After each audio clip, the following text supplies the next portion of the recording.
Selamat pagi teman-teman semuanya. Selamat berjumpa lagi di channel Suka-Suka Sudarto. Oke, jadi kali ini kita ingin membahas tentang eh, hipnotis yang diimplementasikan dalam dunia marketing gitu ya teman-teman ya. Ternyata dunia hipnotis ini atau seni hipnotis ini atau ilmu hipnotis ini kita bisa gunakan dalam praktek ilmu marketing teman-teman gitu ya. Kenapa? Karena sama-sama seni komunikasi untuk mempengaruhi orang.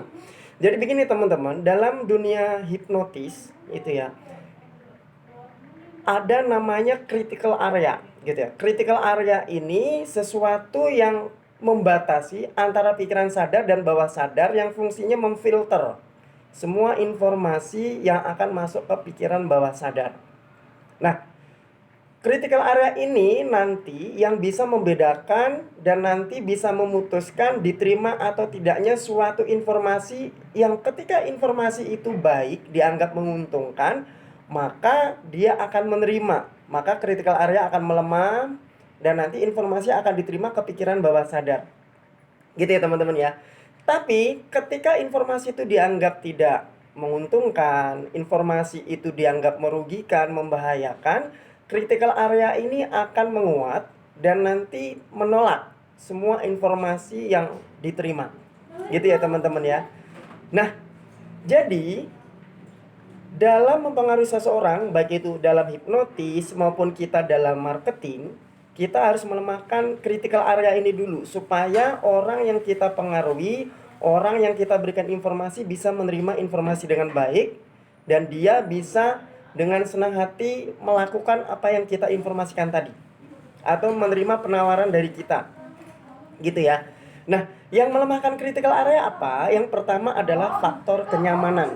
Nah, jadi kenyamanan itu bisa melemahkan critical area. Karena semakin nyaman, critical area akan semakin melemah, gitu ya. Semakin nyaman, semakin lemah dan akhirnya informasi apapun akan diterima dengan baik. Gitu ya. Itu yang pertama. Yang kedua, adanya repetition, pengulangan informasi berulang-ulang. Makanya kalau teman-teman lihat semua pakar hipnotis atau di sini semua ahli hipnotis ketika menghipnotis seseorang, dia akan mengulang-ulang informasi. Gitu ya. Tujuannya apa? Supaya informasi yang dia ulang-ulang itu akan menembus critical area. Karena ketika informasi yang sama diulang-ulang, di sini pikiran bawah sadar kita akan error gitu loh, teman-teman. Dan akhirnya melemah. Ya, critical area-nya akan melemah dan masuk ke pikiran bawah sadar informasi apapun kita berikan.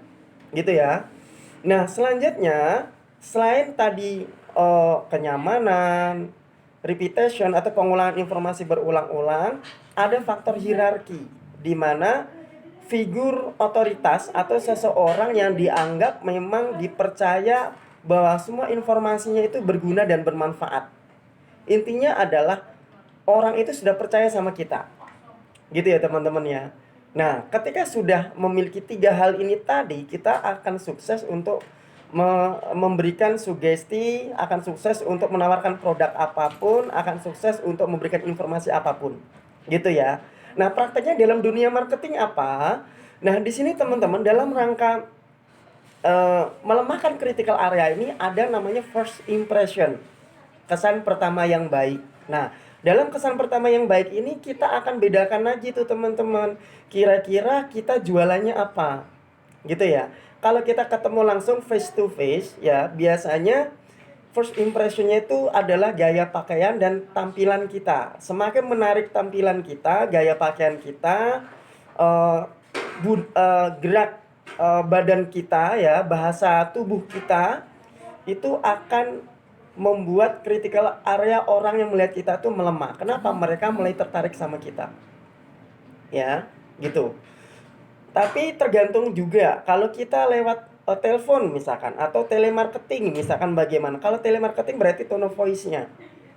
Jadi di sini ada tone, warna nada, gitu kan ya. Ada pitch, perubahan nada, ya atau intonasi.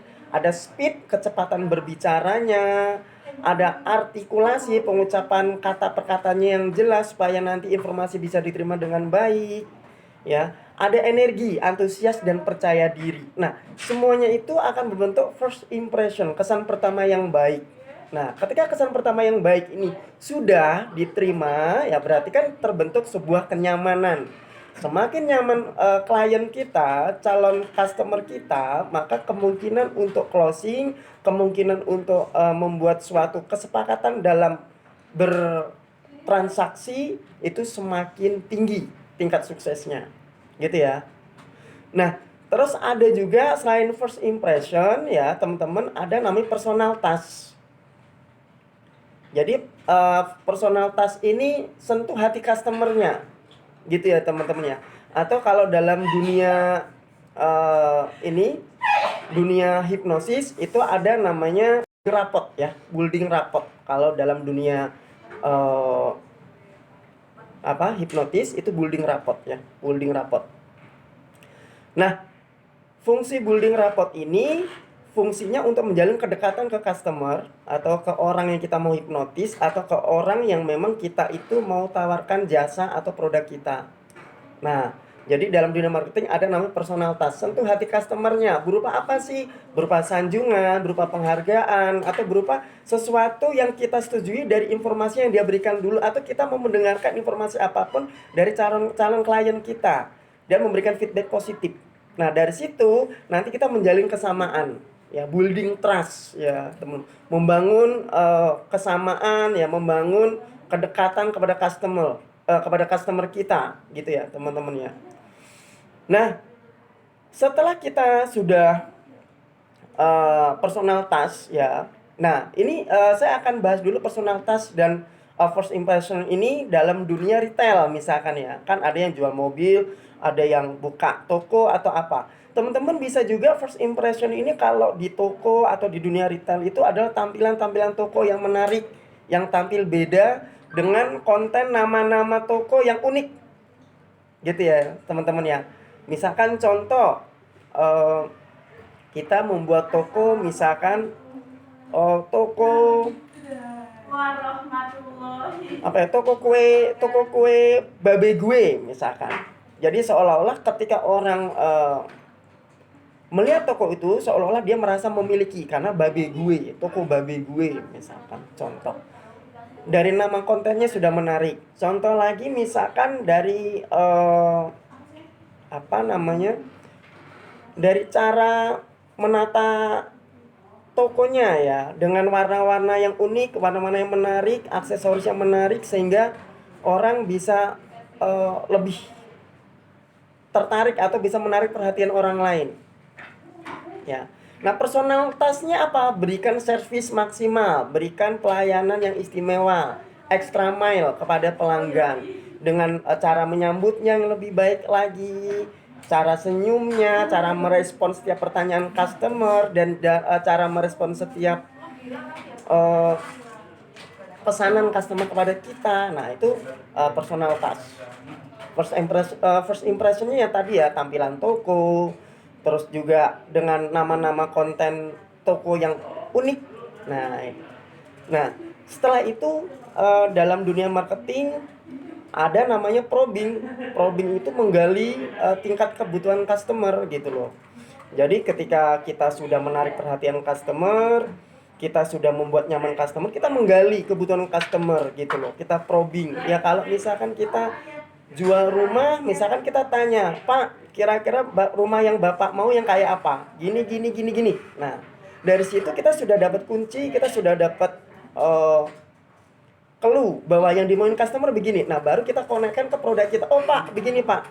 Kita kasih solusi dengan rumah yang di sini harganya murah, tapi di sini mengikuti apa yang Bapak inginkan. Jadi Bapak hemat biaya, tapi Bapak mendapatkan fasilitas yang hampir sama dengan yang Bapak inginkan. Jadi sisa duitnya nanti bisa Bapak gunakan untuk merenovasi rumah lebih bagus lagi, misalkan. Atau bisa Bapak gunakan untuk kebutuhan yang lain. Nah, gitu ya teman-teman ya, contoh misalkan. Probing, presentasi. Presentasi ini kita menawarkan sesuatu value kepada customer.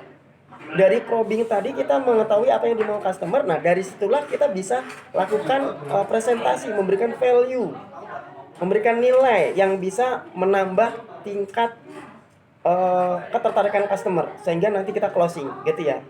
Presentasi. Terus selanjutnya berikan ilustrasi gitu loh. Ilustrasi itu gambaran-gambaran keuntungan yang didapatkan customer gitu. Gambaran-gambaran kerugian kalau customer melewatkan ini gitu. Itu ilustrasi gitu ya. Nah, ketika sudah ada namanya soft trial dalam dunia marketing. Soft trial itu kita pengen lihat buying signal customer. Kira-kira dia menarik nggak? Tertarik nggak? Pak, kira-kira Bapak mau bayar DP-nya dulu atau bagaimana Pak? Contoh, kalau misalkan mau beli rumah atau mobil atau apapun. Atau Pak, kira-kira Bapak ambil 2 atau 3 Pak? Nah, ini soft trial. Gitu ya teman-teman ya. Ada namanya trial closing. Trial closing ini adalah meminta kesepakatan customer. Baik Pak, jadi saya bantu ya Pak ya di sini untuk pemesanan rumahnya ya Pak ya. Misalkan contoh kalau jual rumah. Baik Pak, jadi di sini Bapak ambil produknya 2 ya Pak. Misalkan contoh, itu trial closing.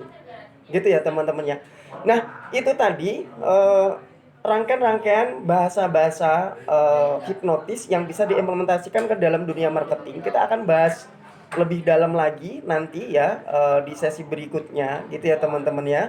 Seperti itu, semoga konten ini bermanfaat untuk teman-teman ya teman-teman ya. Dan nanti kedepannya kita akan bahas lebih dalam lagi teman-teman tentang hal ini. Itu ya teman-teman ya.